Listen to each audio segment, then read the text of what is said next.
everyone. Welcome to our channel Isc Steno. We are starting the passage at speed of 110 words per minute. Start. Sir, the Honorable Minister read out the whole list of schemes which the government had been introducing, like the Rural Work Scheme, crash programs, 500,000 jobs scheme, and the whole plethora of schemes, but he has deliberately concealed the most important thing, namely, despite all these efforts by the government, unemployment has been continuously rising ever since the first 5-year plan. If in the beginning of the first 5-year plan, unemployment totaled 33 lakhs, now it is anywhere near 400 lakhs, plus 30% of the population who are in a state of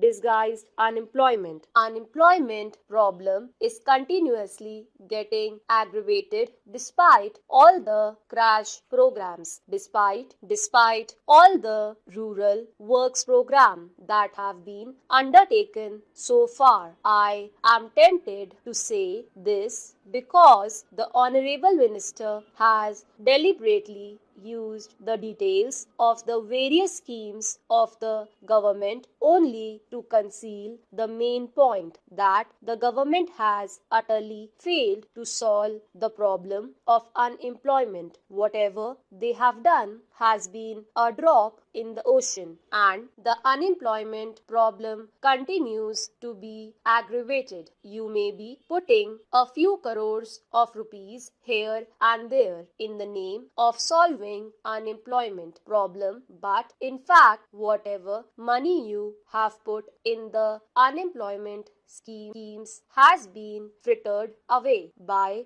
private hungry contractors and political workers of the ruling party at the local level. They have been misusing the funds rather than creating assets. I would like the Honorable Minister, for example, to tell the House, out of the total investments you have made for the crash programs, for the rural works programs, how much percentage of the total outlay has been spent on productive assets. Government will not be able to give the figures because, like the figures for unemployment, government refuses to collect figures regarding productive assets. How much of the total outlay for employment schemes has been spent on productive assets, creating employment of a permanent nature. In fact, a large proportion of the money has been spent on investments which create only temporary jobs, and the man days that have been added to the total employment figures are only temporary in nature, even if they are real. Mr. Vice Chairman, Sir, the Honorable Minister said that the proposal of the mover of this bill, namely, in case government is unable to provide employment, it is duty bound to pay unemployment allowance, cannot be accepted. The main reason put forward by the Honorable Minister is that investment should be used in productive schemes and not for giving doles. That was one of his arguments. He said that because of the resource position, the government could not utilize their limited resources for unemployment allowance because the implications would be too large. Large amounts of money will be needed for such a scheme. He also said in his characteristic fashion that if unemployment allowance is given, it will add to the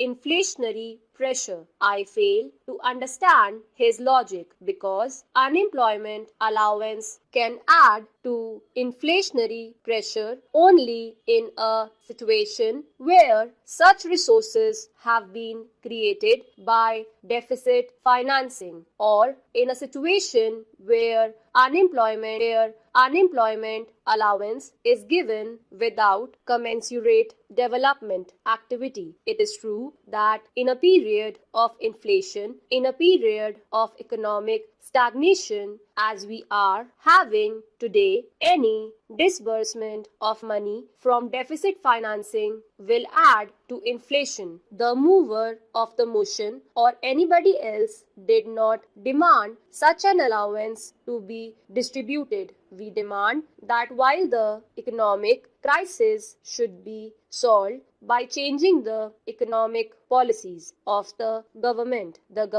is duty bound to give unemployment allowance in case the government fails to provide gainful employment to the people, particularly the working people. The Honorable Minister spent a lot of time in enumerating the steps that government have taken. For example, the Bhagwati Committee's interim report was submitted earlier, an interministerial group report was submitted, and the final report was submitted in May 1993. Then another interministerial group was formed by the Planning Commission. They deliberated and submitted a report after a number of years. Interim reports, final reports, interministerial groups reports, and reports galore, but no action. Why is that despite the Dantwala Committee's recommendations, concrete figures have not been collected regarding unemployment? Because the government knows that if the practice of making estimate of our unemployment, which was there till the third plan was continued, people would rise in revolt because this government is incapable of providing gainful employment. Plan after plan, year after year, the additional labor force coming to the labor market has been much larger than the additional employment generated by all the crash programs and special programs taken together. Let the minister have the courage to contradict me. Is the minister prepared to assert that the new jobs created every year are equal to or more than the additional labor force? He would not be able to say that. Stop.